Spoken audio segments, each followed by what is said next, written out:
योगी आदित्यनाथ के नेतृत्व में उत्तर प्रदेश न केवल आर्थिक विकास में नई ऊंचाइयों को प्राप्त कर रहा है, बल्कि भौतिक संरचना में के विकास से राज्य की धार्मिक गतिविधियों को संगठित व्यापार के अवसरों से जोड़ा जा रहा है।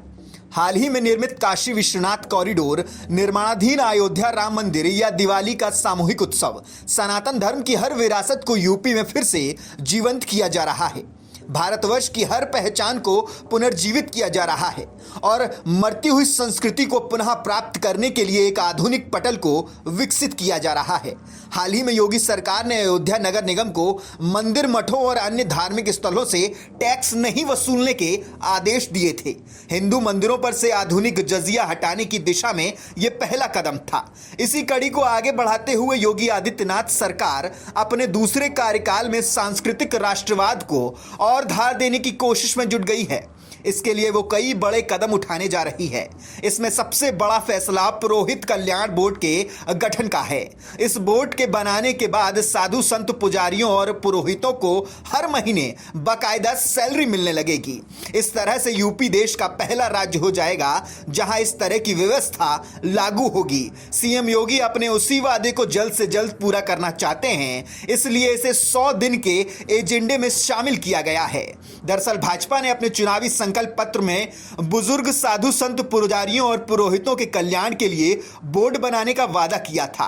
सीएम योगी अपने उसी वादे को जल्द से जल्द पूरा करना चाहते हैं, इसीलिए 100 दिन के एजेंडे में शामिल किया गया है ये वादा। इसी के चलते सीएम योगी ने पुरोहित कल्याण बोर्ड के गठन का निर्देश दिया है। हालांकि इसे 2024 में होने वाले लोकसभा चुनावों से भी जोड़ करके देखा जा रहा है। मुख्यमंत्री योगी आदित्यनाथ ने मंत्रिपरिषद के समक्ष धर्मार्थ, कार्य, पर्यटन, संस्कृति व भाषा विभागों की कार्य योजना प्रस्तुतिकरण देखा और दिशा निर्देश दिए। इस दौरान उन्होंने कहा कि प्रधानमंत्री नरेंद्र मोदी के मार्गदर्शन में 21वीं सदी में भारत में सांस्कृतिक नवजागरण हो रहा है। प्रदेश की अद्वितीय सांस्कृतिक पहचान को संरक्षित, सर्वाधिक एवं लोकप्रिय बताते हुए राज्य को सांस्कृतिक गंतव्य के रूप में प्रतिष्ठित करने का हमारा प्रयास है। गौरतलब हो कि भारतीय गणतंत्र अपने अद्वितीय धर्मनिरपेक्ष सिद्धांतों पर विकसित हुआ है। जहां पश्चिमी धर्मनिरपेक्षता चर्चा को राज्य से अलग करने की बात करती है, वहीं भारतीय धर्मनिरपेक्षता राज्य से संबंधित हर धर्म को समान अधिकार देती है। लेकिन यह भी कटु सत्य है कि अब तक राज्य एक विशेष धार्मिक समुदाय की सेवा के लिए समर्पित था। हर राज्य के फंड को एक खास धार्मिक समुदाय के प्रचार में लगाया गया था।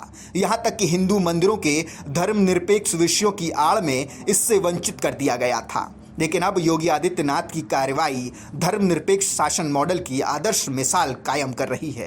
प्रत्येक धार्मिक समुदाय का विकास और सर्वधर्म राज्य की निधि का मार्गदर्शक सिद्धांत होना चाहिए। इसके अलावा संस्कृति का विकास न केवल मरती हुई हिंदू पहचान को पुनर्जीवित करेगा, बल्कि राज्य के धार्मिक आर्थिक मॉडल का आधुनिकीकरण भी करेगा।